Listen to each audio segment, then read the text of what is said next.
Welcome to Connect.Vegas.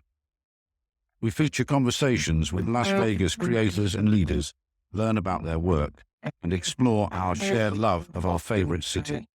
And now, welcome our host, Ben Laifsky. Hi, my name is Ben Laifsky, and I'm introducing another episode of Connect.Vegas. This is a really entertaining and informative episode with Francesca Gilbert. I met Francesca at a UNLV economic development talk about real estate. The group is called CBER, and they have a Brews and Views series that's very enjoyable. Here we were listening to some more academic views on the studies of what's going on in the real estate market. But I was sitting next to a 36-year veteran of the industry, and I always find it interesting to see how it matches up with the academic take on where we are versus the take of being in the trenches and dealing with buyers and sellers for years. So it was a really interesting evening. Francesca shares her thoughts and philosophies on giving good service in the real estate industry. And she tells one of the absolutely most enjoyable stories of how I came to Las Vegas, or how I ended up having her career in Las Vegas. One of the most enjoyable stories of that kind I've ever heard. It's often a very interesting thing to ask people how they got here or what led them to Las Vegas. So she has a great story. She talks about the best cannolis in the city, which is something we can debate even more than real estate. I really enjoyed this, and I hope you enjoy this conversation as well.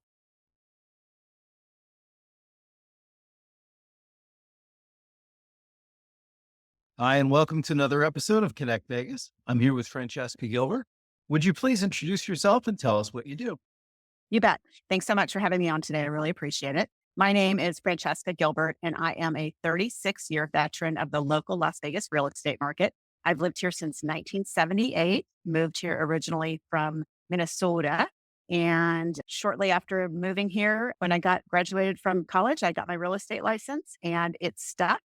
And it's been an amazing career. And that's what I do here for work. And other than that, I just love Las Vegas. And I've lived here, as I said, since 1978. Great community. And would you say that you typically help a little with everybody, or is there a certain type of situation or customer or client that you tend to work with? No, I think of myself as an everybody's realtor, meaning that it's not really based on price point or the type of home that you're looking for, the type of home that you're selling.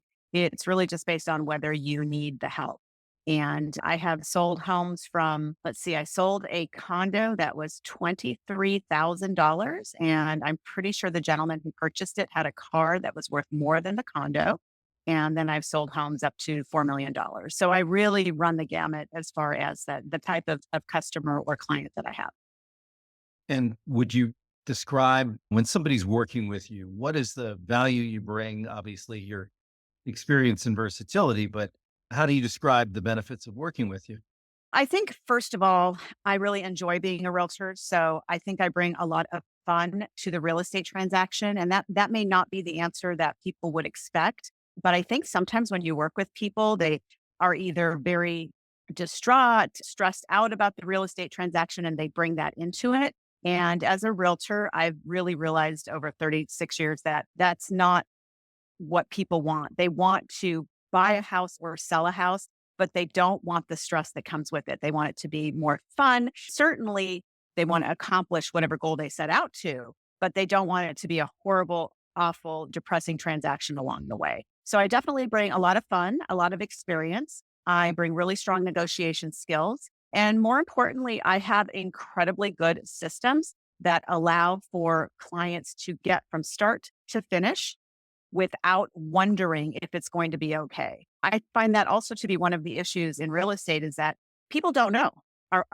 Has this been done? Has this been done? Is that okay? What comes next? And so I work really hard to assuage that and make sure that we don't have the, oh my gosh, what comes next factor. It's more of a, oh, that's what comes next. Okay, that makes more sense. You told us that initially in this really long enumeration of what's going to happen. And that's exactly what happened. So I think that's also part of my strength, is that because I would call myself incredibly OCD, but I would definitely call myself a systematized person. I like systems. I find them to be good. I write things down. I journal. I write my food down, my workouts. So real estate just goes along with that, where I keep really strong lists and I keep people apprised. And at the end, no one's surprised that we closed their house. No one goes, "Oh my gosh, I can't believe that happened," because that's what should have happened. Does that make sense? It does. Yeah. It makes me think of a few things. First, you're talking about systems really resonated with me, and that you're going to lay out, this is what's going to happen, probably helps a lot. Because there seems to be real estate transactions, there's that fear of missing out on something that you want. And then there's Great. that fear of the unknown, that this is some sort of arcane transaction and something's going to bite you that you don't expect. Is that what your clients come to you with, those kind of concerns or fears? Yes, people do. They don't know what the realtor is going to do or should do. They're not sure. Do you do this? Do I do this? Who does that? Who handles that? What happens if it goes wrong? If something does go wrong, and sometimes things do, right? And sometimes they're very small and sometimes they're very large. But if something does go wrong, Francesca, how do we make sure that doesn't derail where I want to be? Because selling real estate it's not about selling the house, right? We have multiple listings. There's all sorts of online stuff and people can sell their house. It's about helping people get to where they want to be. If I want to retire and move to a one-story community in Florida, maybe bad example today, but somewhere where there's great one-story homes, right?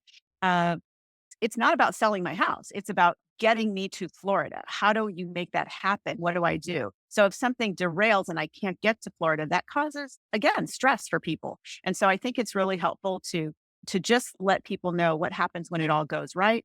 And if it does derail at any point, what do we do to right our ship?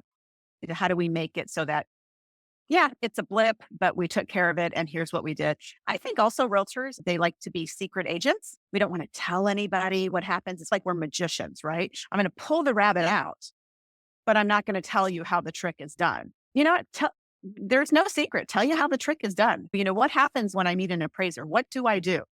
What should you expect when I show up at your house to meet an appraisal? Am I bringing cannolis and coffee and we're hanging out? Or am I bringing comparables and market information and a list of all of the great improvements you've made to your house so that we can justify your value? Which one is it, right? Could it be both? Sure. It's probably more of the second one. But I think that's also part of it, is that realtors tend to be like, okay, don't tell anybody what we're doing because then nobody else can duplicate it. Totally untrue, because the secret isn't in the task. The secret is in how you do the task as a realtor, how good you are. When you walk in, do you know the appraiser? Do you walk in and go, "Hey, Mike, how's it going? Long time no see. I haven't seen you since you did the appraisal on blah, blah, blah, blah, blah. How's the market? What are you finding? Are you having bracketing? What's going on?" So that the appraiser knows you're knowledgeable, you're an industry expert versus you're some random realtor that just plucked a price from the air and listed it. And that's the secret part of being a real estate agent, is the experience that goes with the task that you're completing. I love all of that. How do you deal with, you're usually on the buyer side or the seller side, or you do a little of both? It's really been relatively even over the years. If I look at my 36-year transaction history, it's probably pretty close to 50-50. And some years are more than others. And I think that's partially dependent on the market, and it's partially dependent on what's happening. In the years where we had really low interest rates, I would think all of us had more buyers than sellers. Right now, I have more sellers than buyers. And I don't know if that's just a natural. I have a lot of repeat clients, and they bought a lot of homes several years ago. And now a lot of them are selling homes for many reasons: moving out of state, retiring, their kids moved out. There's a myriad. So it really depends on the market. But this second, if you asked me, I definitely have more listing inventory than I have buyers that I'm working with. How do you guide someone into pricing a home realistically, but competitively? Like, I assume some people have an inflated idea of what they should be getting. How do you guide people through Well, I think everybody does a little seller math, is what I call it, which is not based on what the market is doing, but on what we need as a seller or what we're trying to walk away with. I think when you are speaking with a seller, that the number one focus is that they are people who have something they want to accomplish. And we have to start with that premise. If we don't start with the premise, we guide people incorrectly all the time. So I think if we start with that and really try to ask a lot of questions about what are you going to do once you sell the house? What are you doing with the money? Are you buying something else? Where are you buying? Really understanding the market. And then after those questions are answered and we have a good gauge of what the client is going to do, then it's really about looking at market data. And I know a lot of people think that realtors are all extroverts and we all just like to have open houses and throw wine at each other, like on the TV shows and have parties. Um, but many of us are also sort of data nerds where we like to look at trends. We like to look at what's happening in a neighborhood. And it isn't just an algorithm. It isn't just, oh, I went online and typed in my address and this is what it says the house is worth. We use Core Logic, which is an algorithm system, and it does do that. You put in an address and it says the house is worth X. Could that be right? Sure, within reason. Could that be way off because the algorithm doesn't really account for what the seller's house looks like or improvements that were made or the fact that it's on an acre in an area where most properties are a half? There's a lot of different variations. That the reality is you have to look at data. You have to look at what is on the market as competition. You have to look at what is under contract because that is really a very good gauge of what someone recently was willing to write an offer on. So if a price was X and it sold in 1 day, that's a great gauge. If it sold in 97 days, that's an equally great gauge for a different reason. And then, of course, we do look at historical sales data, closings, concessions that were paid, and condition of those properties as much as we're able to see from the photos. So I think it's a combination of understanding where the client is going, what they need to accomplish, and then really focusing on the correct historical data to make sure that you are advising your client for pricing for their property, not for something that sold in a different zip code, in a different part of Las Vegas, but something that's sold in their very localized real estate neighborhood so that you can give them the best pricing guidance possible. All right. So that's really specific. And it sounds like you do a lot to arrive at the right guidance for people. I try really hard. It's no fun if in 3 months your house hasn't sold and you're upset that it hasn't sold. And whether you're upset at the realtor or upset at the market doesn't make any difference. The bottom line is you aren't getting where you want to be and you're upset. And that isn't fun for the seller at all, but it's also not fun for the realtor because we want happy people. Who doesn't want happy people? I hope someone doesn't want unhappy people because you want people to be happy. You want them to be excited. You want them to know that they're going to be able to get wherever they want to be. So we want happy people. And that requires being very forthright. It's great if I tell you that color looks good on you, but it's even better if I say that color doesn't look as good as that other color that you wore the other day. So it's good to be truthful with people. You don't have to be insulting by any means, and you shouldn't be, but you should be very forthright, very honest, very frank with people because they're paying for that. They're not paying for the sign in their yard. Any person, anybody can grab a sign, stick it in a yard. Anybody can grab a lockbox and put it on your front door. What they're paying for is expertise and honesty and helping them understand the reality of the market, whatever that reality is. Whether it's your market is skyrocketing and we can get way more than you thought, or the market is softening and we have to be very realistic because you want to move. All right.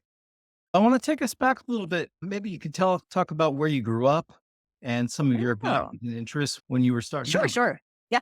So I was born in Bianco, Reggio Calabria, which is on the toe of Italy. So if you look at Italy as a boot, I was born on the toe. My dad was born in just outside of Palermo. People may be familiar with that from like the Godfather movies, even though my dad had no connection to anything like that. But that's where he was born. And then my mom was born in the same house I was born in Reggio Calabria. My family came from Italy. I was born there. We moved to Canada and we emigrated to the United States by way of Canada. Back then, you couldn't come directly to the US. You had to go to Canada. You had to have a sponsor. They had to get you a house and a job and all sorts of stuff. So we finally moved from Canada to Minnesota in 1973 because that's where my mom's family lived. And we lived in this cute little neighborhood called Edina. And my parents had this great little rental house. And my dad had gotten a job through my uncle, who was our sponsor. And we lived there for several years. And then One day, the electricians union went on strike in the middle of winter. My dad was an electrician. And you know, those things that you remember then when you're young and they're just like, they're stuck in your head and you'll never forget them no matter what. And I remember my dad getting up one day and saying he was going to look at other states. And he literally got in our Oldsmobile station wagon and drove to Florida and then drove to Texas and then drove to California looking for a right to work state because he didn't want to be in a union anymore because he didn't want to be told when he could work and not work. And on the way back, he apparently passed through Las Vegas, picked up a phone book. This is a true story. And my dad passed away in 2014, but this is a totally true story. And he came back to our house in, at that time, Eden Prairie. We had moved to a house that my parents had built. And he got the phone book out and he pulled a name from the phone book, Vincenzo and Santina Gallardo. And he picked them because that's a Sicilian name. And only a Sicilian would know that because I don't know how you can tell an Italian from a Sicilian, but my dad could. And he called these people long distance at the time, Ma Bell, talked to them for, I'm pretty sure, an hour and made best friends with these people on the phone and told them he wanted to move to Las Vegas. And they said, no problem, we'll help you. And my dad wired them what now I know was our probably last $1,000. And they secured a rental house for us. And my dad packed up the house in Eden Prairie after we sold it and moved to Las Vegas in a U-Haul truck and an Oldsmobile. 4 kids, my mom and dad. We showed up in Las Vegas and these people, Vince and Santina, who are Santina's still friends with my mom to this day. We showed up at their house and they had dinner ready for us and they had everything ready. And then they drove us over to our rental that we had never seen. This was no internet. This is 1978. Okay. This is just phones, regular people don't even know what they are. The phones on the cradle, right? And they had gotten a house for us and they had stocked it with food and with paper towels and stuff like that. And we had this barbecue picnic at their house and we moved to Las Vegas. And that was 1978. And here we are. It's 2024. My dad passed away in 14, but my mom is still here. My family still owns an Italian restaurant here in town. And very close to that, Trop and Pecos, very close to where we first lived. Our first house was on Fresno Drive at Tropicana at Mountain Vista. And my parents, the restaurant is very near there. And that's how we ended up in Las Vegas. And it's been an amazing adventure because when we moved here in 1978, there was nothing, just dirt. And being Italian, we always used to joke, right? Oh, look, there's a lot of dirt. I wonder why we need so much dirt. Back then it was a mafia town. And it's not anymore. It's a very corporate world. But in 1978, it was not that corporate. It was very old school and there was a lot of dirt and not that many houses. And it was a great community, very, very different than it is today. I've heard a lot of coming to Vegas stories, but I've never had one with as much luck and chance and hospitality baked in. It's a crazy story and it's crazy. Do you ever watch that show, Everybody Loves Raymond with Ray Romano? He's the comedian and he has a brother in the show and his mom, and she gets up and cooks the brother food all the time and all of that. That is my life. I don't have to watch Everybody Loves Raymond because I live in that crazy Italian family where we do things, apparently call somebody out of a phone book and go, how you doing? Can I send you some money and you can get me a house? And they go, sure. And they do. I mean, what's that? It's That just is crazy. incredible. And I'm so grateful for you sharing it. Since you touched on it, do you want to talk about the family restaurant? Oh, sure. Yeah. We have a Sicilian ristorante and pizzeria. So it is what I call family Italian food. So pizza, chicken parmesan, some recipes that are my mom's, really good calamari, and the best cannoli in Las Vegas. I don't care what you say, it's the best cannoli in Las Vegas. Sometimes I go there just for a cannoli. It's located near Tropicana and Pecos. My brother runs the restaurant, my younger brother, and his kids work there. And while my mom doesn't go there anymore because she's 80, she did originally, like all the recipes were originally hers.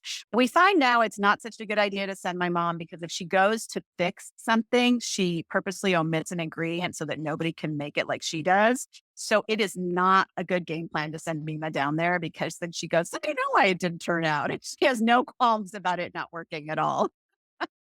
All right. I'm going to go for one of the best cannoli or the best cannoli in Las Vegas. It is best. A cannoli and a cappuccino. That's what you want. All right. In terms of you coming up in your life and career, what were some early jobs, or if you had any remarkable jobs before you? Oh, so I did not have a lot of jobs because I basically went into real estate right out of college, but I did work at Express, which is a women's clothing store. But one day they asked me to vacuum, and I thought I could do that at home. I don't need a job to do that. That did not last very long, to be truthful. I did work at Bullock's corporate headquarters, which is now Macy's, down in downtown LA. And that's actually what I was doing before real estate. I was working in personnel, but I was in the Northridge earthquake in 1988. And we had a lot of casualties in the Los Angeles area. And one day it's also a stupid true story, but they brought body bags into personnel. And I'm like, hey, what are you guys doing? And they're like, this is in case there's another earthquake. First, personnel is in charge of the body bags. And I'm like, ooh, this is not the job for me. So I basically moved out of LA and went back home. And then shortly thereafter, I got my real estate license. So You that's my really think very that's short lived career. you really think that's more of a facilities thing, but Maybe. I don't know. All I knew is it wasn't a Francesca thing. So that was good enough for me. The one thing about being an extrovert and an Italian is quick decision making. There's not a lot of conversation. You can decide on a dime what you're going to do. And it didn't take more than one phone call to my dad that clearly he'd been waiting for because the next morning, my brother was down hauling all my stuff out of LA. It was super easy. And I was in my parents' house before I knew it. so So what made you attracted to or to choose real estate? at the time, I wasn't really attracted. At the time, I was apparently lounging in my parents' pool too much. And my dad came home and he said, if I pay for you to go to real estate school, will you get out of the pool? And I said, okay. And then I found a real estate school that was open in the morning from 9 to 12. And so I could go to school in the morning and still be in the pool in the afternoon, which I do not think is what my dad intended at all. And I got my real estate license. And the first several months were very difficult. I was 23. I didn't really understand interest in mortgages. I'd never had any payments of any sort. And then early on, because I was already in the college mindset, I graduated from Occidental, which is in sort of the Eagle Rock, Glendale, Pasadena area. And so I was in that part of your life where you go to school, you go to classes, you're used to the academic environment. And so shortly after becoming a real estate agent, I started taking the classes to obtain what was called my GRI, which is Graduate Realtor Institute designation. And then right after that, I took the classes that I needed to get what's called my Certified Residential Specialist designation. And normally people don't do these designations until they've been in the business quite a long time. But I had the opposite theory. I just came out of school. I might as well take the classes because in my head, that's what I do. So I took all the courses and I had the classes done so early in my career that I hadn't sold enough houses to actually get the designation because there's a requirement for transactions. So once I got the transactions closed, I was able to get both of those designations. And once I did those classes, it's as if something really clicked in my head like, oh, wow, if you learn stuff, you can help people. One of the first classes I took was on doing a 1031 tax deferred exchange, which is a sale of generally a rental property, although there's a lot of different types. And people generally sell a property and then replace it with another property. And I had taken the class and I had learned all about it. And I'd gotten my designation. And there was a book that came out that advertised you were a CRS. And I got a call from a guy in California and he said, hey, I'm a realtor here in California. I have some folks that need to do a 1031 exchange. Do you know what that is? And I had just taken, I'm like, yes, I do. And I talked to him and he sent me these people, Phil and Tony Azzarito. They were the cutest little old couple from Glendale. They were Italian. We got along so famously that they became friends with my dad. And I sold Phil and Tony 3 properties and then sold their brother 3 properties. And it pushed my career out. It like made me a realtor.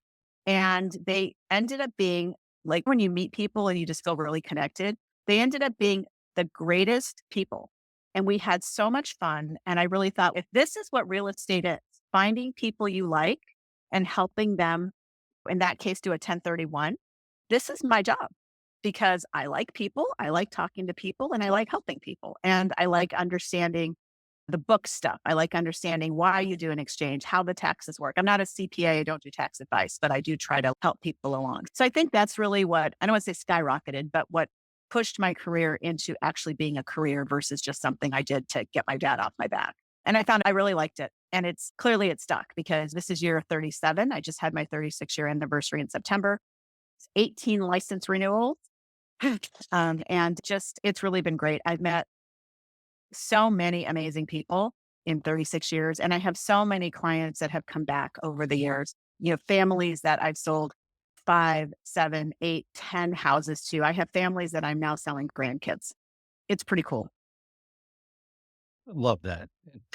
Like the combination of the education and the ability to make good relationships that last, like both Yes. of those together really propelled you there. Yeah. But it is a combination though, Ben. You're absolutely right. You need the education. As a realtor, you should always take every class. If there's something you can learn, you should go. If you walk away and say, I already knew all that stuff. Okay. But that's unlikely, or certainly less likely. I don't know, if you stick me in a classroom, I feel like a 5-year-old that wants to play with his pencil and throw things. Do you want to describe, I think you've talked about this a little bit, but if you want to expand on it, your philosophy or approach to buying and selling real estate? Yes. I think that as a real estate agent, we should be client focused. That is truly what I believe. And is it my job? Is it how I get paid? Yes. But payment should always be a natural, like the end of what's supposed to happen. When you get paid, that's because you did a job, you should get paid. But in real estate, if you focus on getting paid, in my opinion, you're focusing on the wrong thing. You should focus on doing a great job. You should focus on helping your clients. And then at the end, you get paid because that's how jobs work. So when I talk to people, it's really all about understanding what they're trying to do. It's not about me, it's about them. It's about making sure that I ask a lot of questions, making sure that I find out what their goals are, and then seeing if I'm the right fit. And sometimes I'm not the right fit. Every once in a while, it happens where there's something that I know I'm not the right fit for a client. For instance, people ask me all the time, do you do commercial? I can. I know how. I've done it for my family. But if you called me and said, hey, Francesca, I want to buy an office building, that's not what I do. It is not the best answer for you. And if I said yes, then it would be because I'm looking at the payday, not the client. So I don't do commercial. And again, it's not because I don't understand it. It's not because I haven't done it for my family. It's because it doesn't serve your interests for me to help you on a commercial transaction. Because I'm not skilled enough to make sure you're protected. So I like to try to stay in my lane. I'm really good at residential. I'm really good at listing houses and making sure you get top dollar. I'm good at staging. I'm good at decluttering. I'm good at the marketing part. I'm great at negotiation. I have a very good skill of finding buyers the right house. And sometimes it's the house they didn't know they needed. I select a house, I select an area. And it happens a lot where I call a buyer and say, I found your house. What do you mean? I was out today, I was doing this, and I happened to look at this neighborhood and I pulled in and I found your house. So let's go out there. And the client always goes, yeah, right, sure. And then they get there and they're like, I don't get it. How did you know? And I'm like, I don't know. I just walked in and it was your house. And that's what I excel at. And I think that's because I care more about the client than I care about what happens on my side. Because again, my side is irrelevant. It's almost like being a doctor, right? If you're a good doctor, your concern should be your patient. It shouldn't be you. It should be your patient. It should be providing the best care, making sure they have the best options available to them, making sure they have tremendous clarity about the different protocols that they could choose, and then helping them through that process. But Same theory. anybody that provides a service, having that in their heart it's a good start. I think so. What are things that people misunderstand about your world? Oh, I think all of these TV shows, and this probably isn't just the real estate profession. I've never thrown wine at anybody ever in any instance in real estate, not at a party, not at a broker open, not for any reason. I think it is not like the TV shows. And it's not on both sides. You watch these shows where the buyer looks at 3 houses and picks one, and they don't really even get a lot of help. They just get, hey, Jimmy and Susie, here's 3 houses, and this is everything that's available in Oshawa, Ontario. And you're like, okay, totally not true, right? So I think that's very hard when you fight that misconception that we get up, I put on my $1,000 shoes that I'm for sure going to trip on, by the way, if I walked out in those shoes. And I go show these houses and I pull up in my G-Wagon and I don't really know anything about real estate. I just have good hair. That is not real estate. I mean, real estate is all about, getting out there and understanding the market and, in my opinion, and learning and trying to help. I drive a not brand new Audi. I love my car. If she ever goes away, I'll be very sad. I show up oftentimes in sneakers and tell clients to show up in sneakers because we're going to go look at new homes. We're going to walk through dirt. Please don't wear really nice shoes because they'll get ruined. You show homes in the rain. You show homes in the wind. You show homes when it's 122 degrees out. If you're I think the most misunderstood part of real estate is that we are all sitting on selling sunset, drinking white wine in our G Wagon, thinking that we're going to go sell a $10 million house. In reality, most of us are selling houses to normal, average, really cool people that just want to be part of the American dream. You talk about reality shows giving people an unrealistic idea of what you do.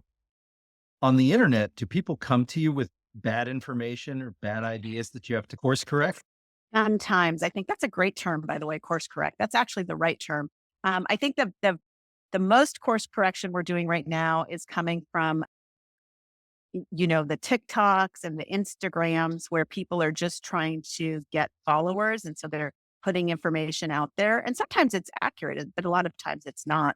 And especially on the buyer side, where you get told that, oh, all you do is you find a house online and you just show up and all the realtor does is let you in and they don't do anything else. Okay, well, that's not 100% true. Has it happened that I've had somebody look at very few houses? Yeah, I had somebody want to buy the very first house I showed her. And I was having a panic attack. I'm like, no, we don't do that. And she's, what do you mean?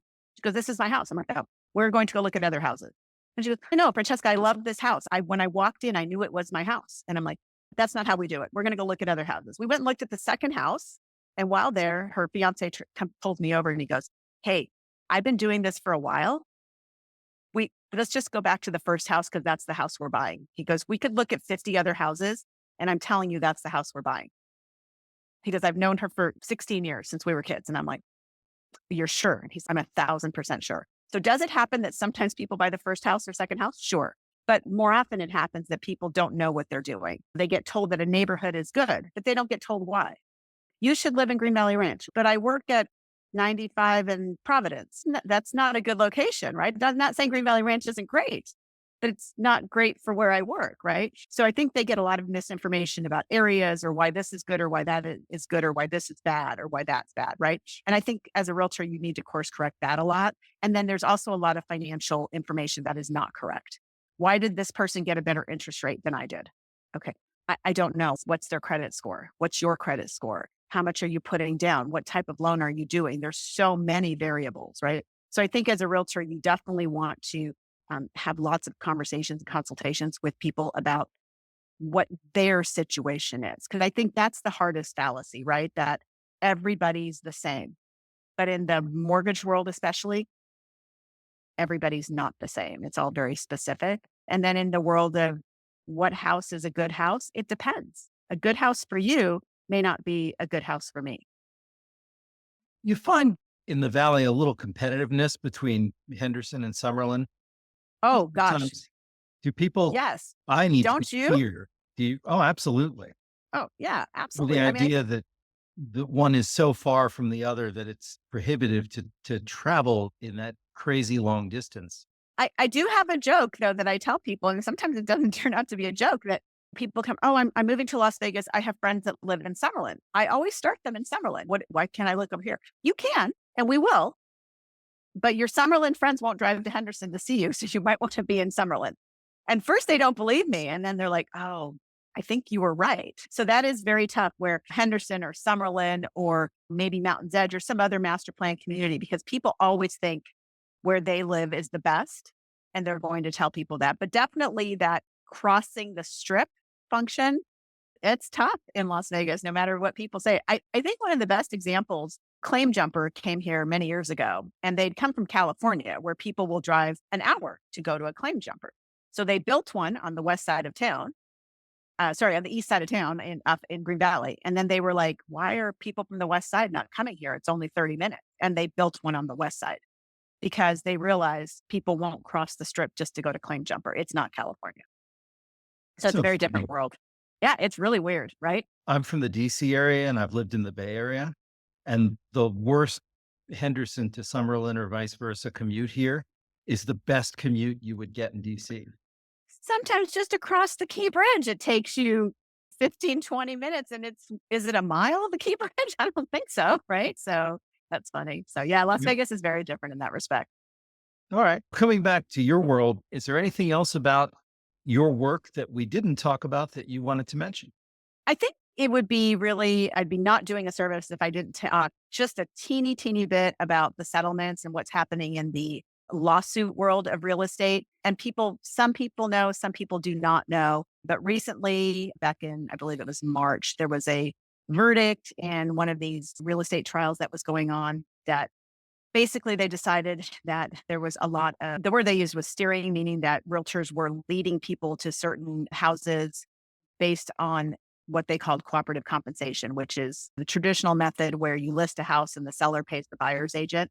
So very recently that has changed. Effective August 17th, all realtors in all markets had to remove the cooperative compensation, which we call co-op, from the multiple listing. And most real estate companies are completely decoupling that compensation, which means the new world is that a seller will pay their agent and the buyer will pay their agent. Now, there's still lots of ways to facilitate that, meaning the buyer can still ask the seller to pay the agent on your behalf. You can negotiate it. You can pay some yourself. You can pay some out of the proceeds. You can get a concession from the seller towards closing costs that you can utilize to pay your agent's compensation.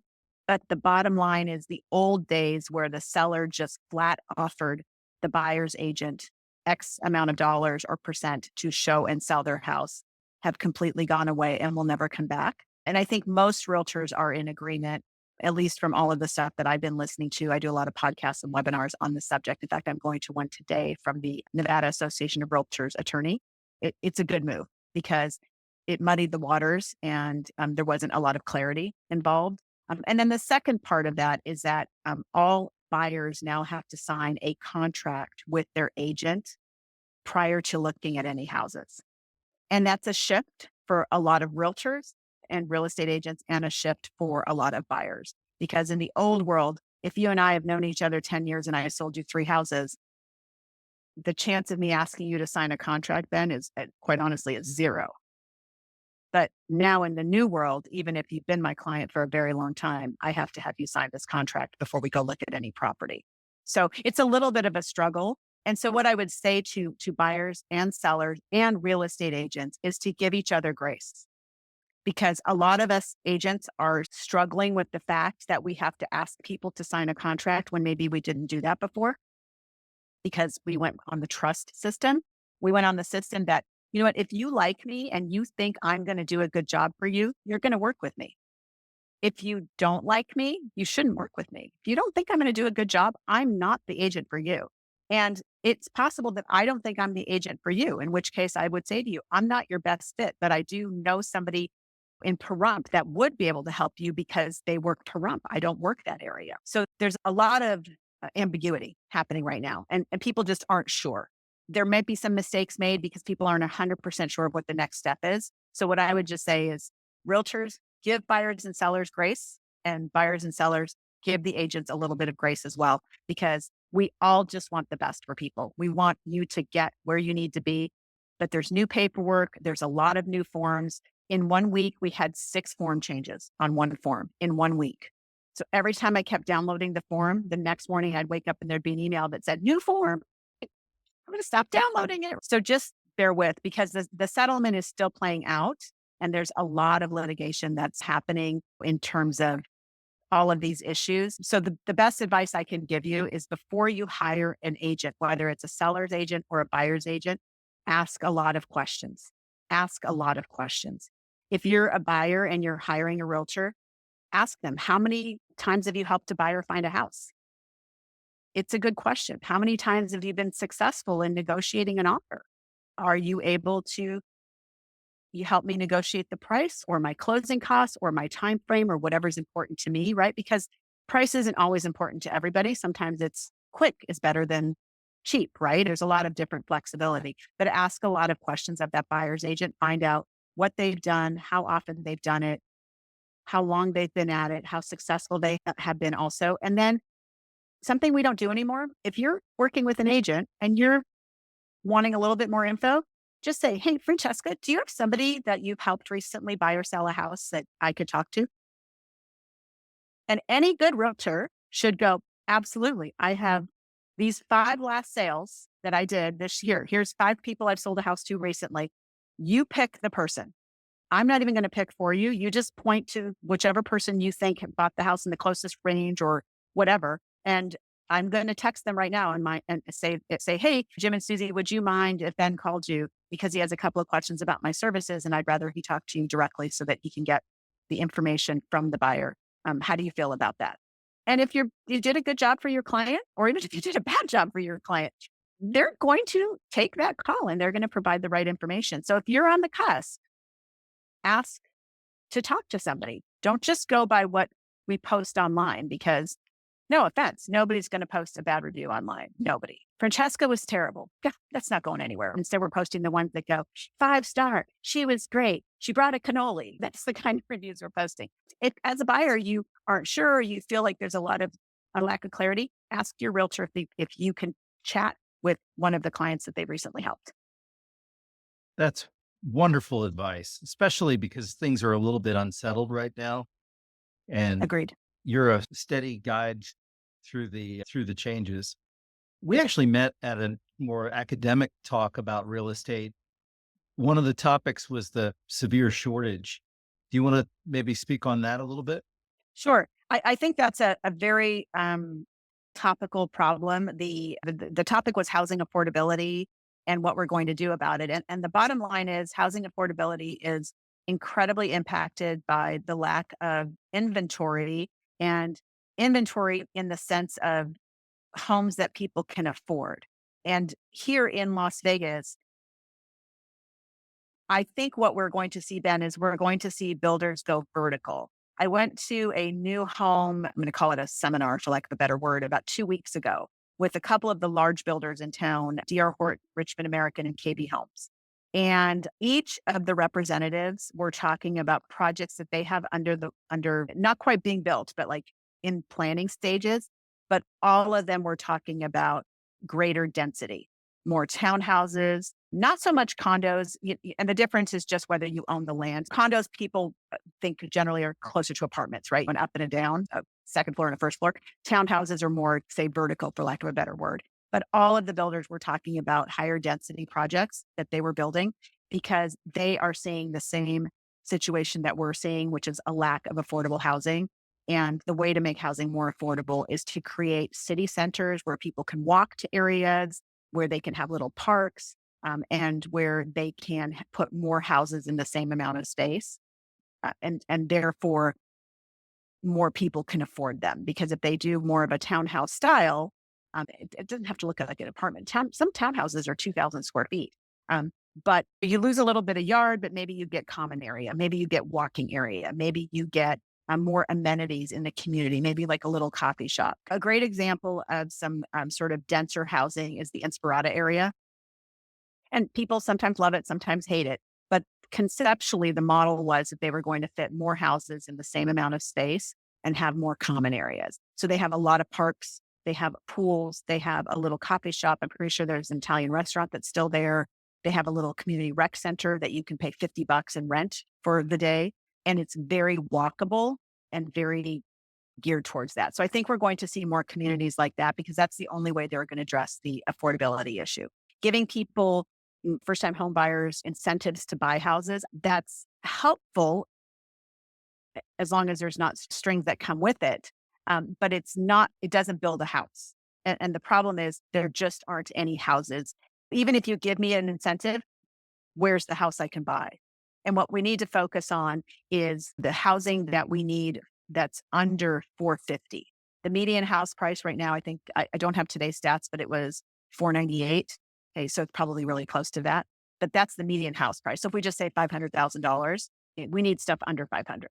The 500 to 800 market is pretty rich in terms of the number of units.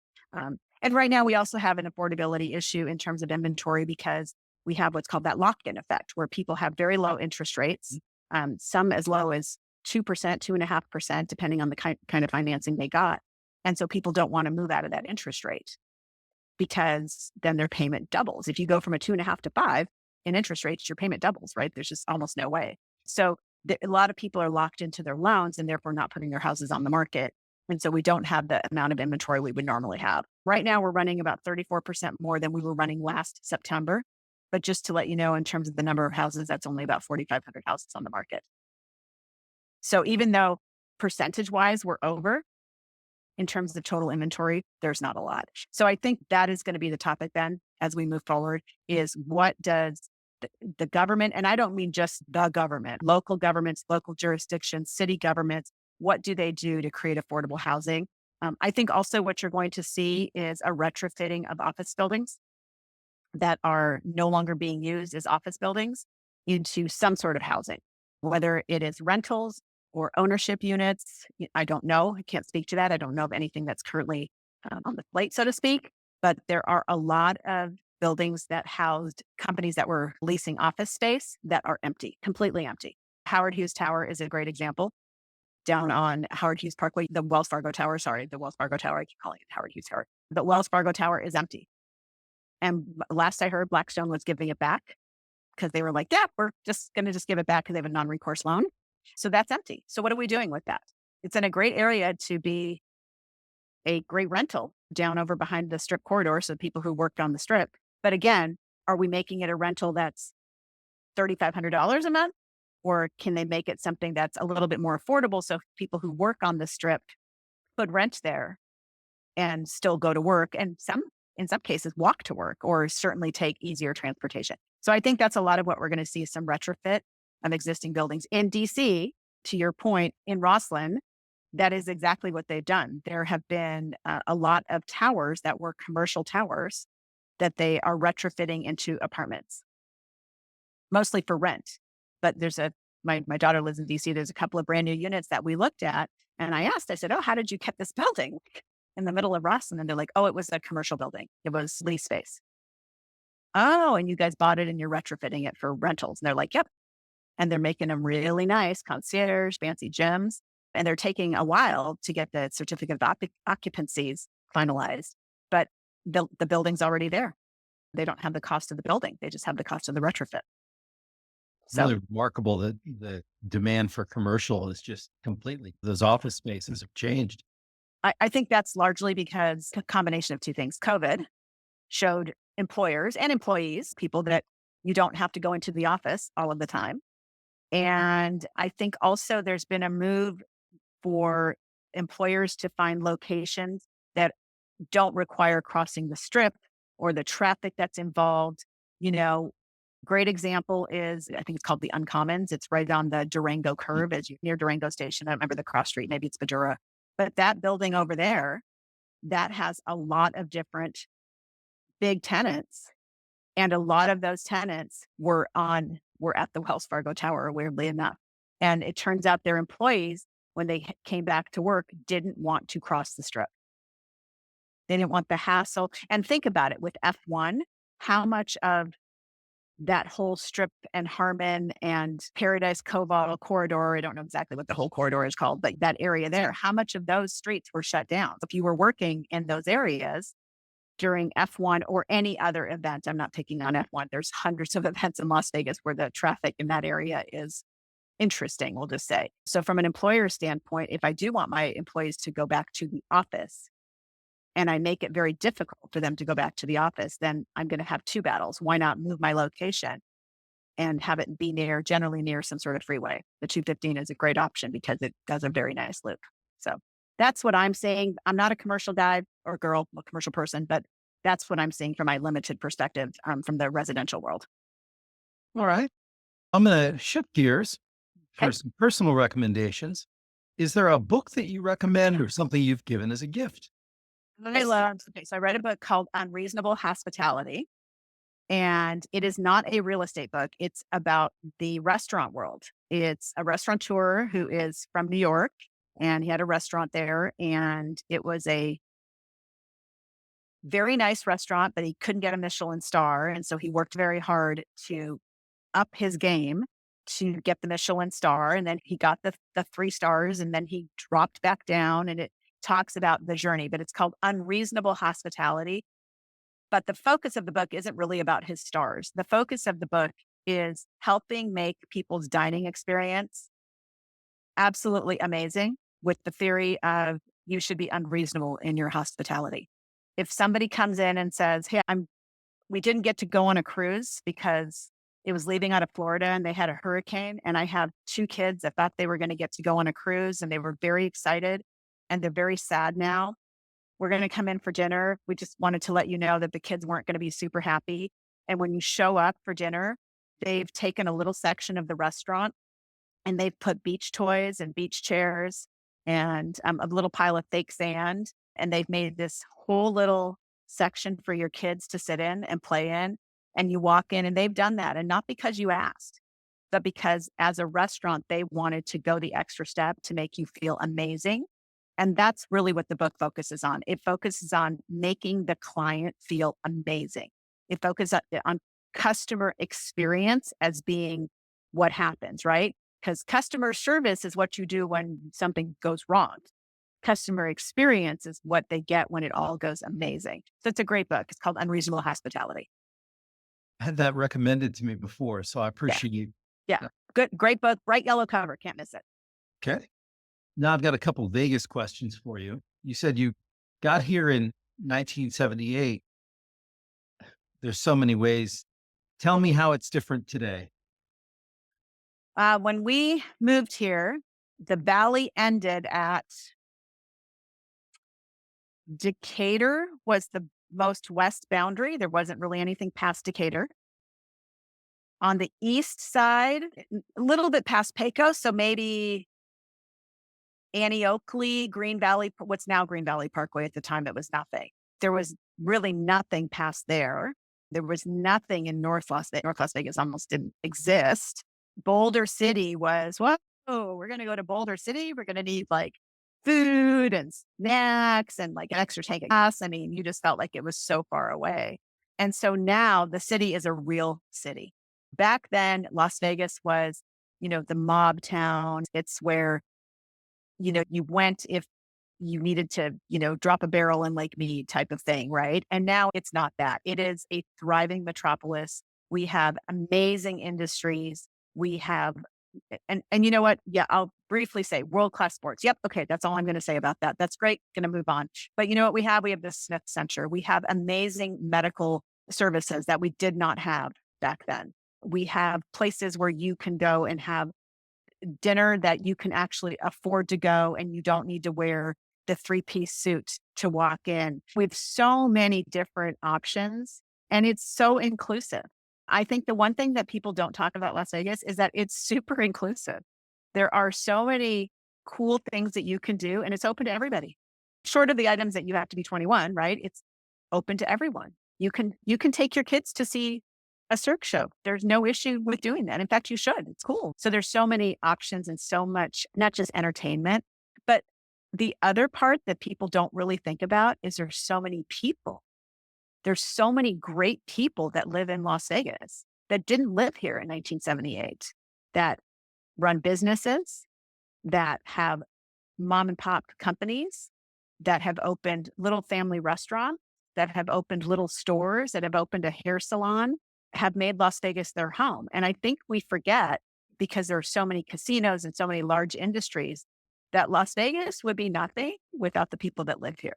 Your hotel is amazing because they have amazing housekeeping staff and amazing valets and amazing wait staff and everybody else. And those people all live in Las Vegas. Those are regular, normal people that have houses or apartments and they have jobs and they have kids and they go to our schools.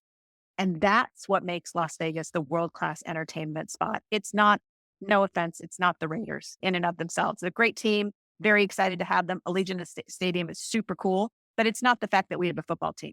That's not what makes amazing great, or what makes Las Vegas amazing and great. What makes it amazing and great is that we have people that live here that want to make our town a place where people come visit. from everybody from your realtor to I have somebody that helps me with my pool service because I'm terrible apparently at reading that stupid little thing that tells you what to add. I'm not good at it. To the gal at Sprouts that always checks me out. Everybody that lives here wants Las Vegas to be world class. And I think that's the biggest difference is that it's a collective effort to put our city on the map. And we forget that it's a collective effort. We think it's all a casino or the gaming board or the Las Vegas Convention and Visitors Authority. All of those are great, by the way. All of those are great, not taking anything away, but it's also the people who live here. Love that. From ballets to sous chefs to entertainers to musicians. Everybody. Yeah. And the musicians too. Think about like how many shows wouldn't exist if we didn't have such a great group of musicians that do the work behind the scenes or the guys that run the lighting. Think of that stage. Who runs that stage? It doesn't run itself. That's what Las Vegas is made out of, is those people who every day get up and go to work and go, I love my city. I'm going to get up and do a great job. All right. What are your favorite groups or organizations around town to connect with other people here? So I'm not as involved in the networking as I probably should be, mostly because I just get invited to a lot of stuff on my own and I just go. But I do belong to a Rotary Club, which is a service organization, and it goes in the batch of Kiwanis, Lions, Rotary, that kind of thing. And I have belonged to one since 2000 and January of 12, so 2012. And I find that to be an amazing way to meet people that are really connected to the city. And not just in the members, but most Rotary clubs have speakers that come in every week and talk about something. At mine 2 weeks ago, we had the director of the Nevada Resort Association. So interesting to hear about their take on gaming and what's happening in with the resorts and all of that kind of stuff. So I like that because you get to do service, you get to do projects, you get to, like in my specific instance, yesterday we went to Farron Elementary, which is a school that we adopted, and we passed out shoes and socks to second graders. It's very cool. And backpacks. Don't forget the backpacks. It's got a lot of props there. But so I got to do service. And then in 2 weeks, because we're dark on Monday, I get to go to the meeting and talk to the people that are business leaders in my community, CPAs, attorneys. There are people that run restaurants. There are just a wide variety of people. And I get to hear a presenter talk about something that affects our community. So it's really a great organization, especially if you like the service aspect of it. There's a lot of great networking groups as well that people belong to. I know a wide variety. But from my perspective, I think it's better to be involved in a group that you can sort of have both sides of the spectrum, if you will. Also, UNLV, I think so underrated. They have so many events. 2 nights ago, they had Malcolm Gladwell. Whether you like him or don't like him doesn't even matter. Just the fact that they're getting those kinds of speakers and presenters, but they do a lot for the community. And the law school, the hospitality school, the real estate business school, they bring presenters all the time. So I think that's a great place, as we're evidence of, a great place to meet people. You're not just networking, but you're really learning something, and hopefully something that can help our city. I mean, we talked about housing affordability that night, and that's a very important part of making Las Vegas even more amazing than it already is. So those are my two favorites, the academic stuff and the service. All right. You might have already answered this. What is your favorite meal in Las Vegas? Oh, I don't think I answered that other than my cannoli. I do have a little bit of a cannoli addiction. So because I've been here a very long time, and this is, again, I think one of those foods that I love because it's intrinsic to my high school life. When we were in high school, we went to Metro Pizza. It's still open. So that was 1983. I graduated. It's still open. I still love Metro Pizza. And it's part of it, I think it's really great pizza, but part of it is it's the nostalgia of being in the booth, the vinyl booths. I think they're the same booths, by the way. So that has to be probably my favorite casual meal. I think as far as super fun stuff, I love trying cool places on the strip. My bucket list item or restaurant is Halal Rubishan. Still haven't gone, but dying to go just because Michelin star, the whole thing. But any place that you can go and have the experience of some sort of fancy chef. And because I live here, you can do that. That's an easy thing to do in Las Vegas. So I think that's the range, is all the way from pizza to just to something where I have to really dress up for. All right. And what's a favorite spot or some favorite places to view the city? Oh, in the old days, we called it Votech Hill, but Votech High School now is what's it called? I think it's called SECTA, Southeast Career and Technical Academy, but it's now their parking lot. But if you park on the parking lot of SECTA and you look towards the east side of the valley, beautiful city lights for sure. And then I think also if you go to Spring Mountain Ranch, that's a very cool, maybe it isn't quite the unobstructed views, but it's such a unique part of Las Vegas that you can sit out there and it's dark and there's stars. And so it's different, right? So maybe not strip view, but it's certainly the sort of relaxed, idyllic, wow, this doesn't feel like Vegas, right? So those are probably a couple of my favorite spots. And I think there's lots of areas that you can drive over to and you don't even realize they have good views until you're standing there. There's lots of parts of Seven Hills that if you park in a parking lot of like behind the Amazon building, I was going to sound weird, but in that area there, if you park in the right spot and you look out, all is the twinkling lights. It's really quite lovely. I think the great thing about Las Vegas is you don't have to drive an hour or 2 hours to find a great spot to look at the city. You can really drive almost anywhere. All right. And our last question, if you could share a phrase or quote, an idea with millions of people, what would that be? Oh my gosh, this is my favorite. Be a Tigger, not an Eeyore. Don't be an Eeyore. Nobody likes Eeyore. They always feel bad. Okay. Don't be an Eeyore. Nobody wants one. Be someone who helps an Eeyore. Be a Tigger. That's what you should do, right? Wake up, be a Tigger, be bouncy, be flouncy, be fun. Embrace life. Enjoy your day. Be glad. Here I am. What a great life I'm living. I'm living in one of the best cities in the world. I have 2 amazing children. I have a great dog. I got to go on a 3-mile run this morning, followed by a 2-mile walk. I'm talking to someone who I met just by coincidence at an event. And I get to go listen to an attorney give me really great information that's going to help me get better in my profession today. I'm just not sure how my day is it's a great day. So when I think about those kinds of that sort of luxurious part of my life, right? Because this is luxury, right? Is getting to do this, right? So to me, I should be happy. I should be excited. And I am. I'm actually calm for you today so that I don't come off too crazy, but I'm usually very excited. I'm happy to be around. I'm happy to have amazing people in my life. And I'm a Tigger. I am every day when I wake up, I am a Tigger. If I sound like I'm being an Eeyore, you have permission to like slap me outside the head and say, hey, Francesca, stop being an Eeyore. Let's be a Tigger, because no one wants to surround themselves with someone who is depressed or sad or unwilling to switch your lens, right? So switch your lens, be a Tigger, put a different lens on, open your eyes again and look out and go, wow, oh my God, I have all this. How cool is that? So that's what I would share. Be a Tigger. Thank you for that. I'm going to have Tigger in my head for the rest of the day. And I definitely appreciate that. So good. How can people get in touch with you or follow you online? Okay. So the easiest way, I actually answer my phone, 702-373-7221. I generally answer my phone unless right this second it's on D&D so it doesn't ring during our conversation. You can follow me on Instagram at Francesca Gilbert.Vegas Realtor. I'm on Facebook at Francesca Gilbert.Vegas Realtor. And if you just put my name in, Francesca Gilbert, Las Vegas Realtor, guess what? Bunch of stuff will pop up. Google all of that kind of social media stuff. I work for Berkshire Hathaway, and I have been with that company for, as I said, this is year 37. But honestly, just call me, 702-373-7221. Call, text.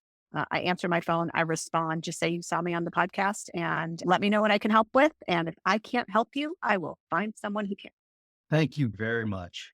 You're welcome. Enjoyed talking with you.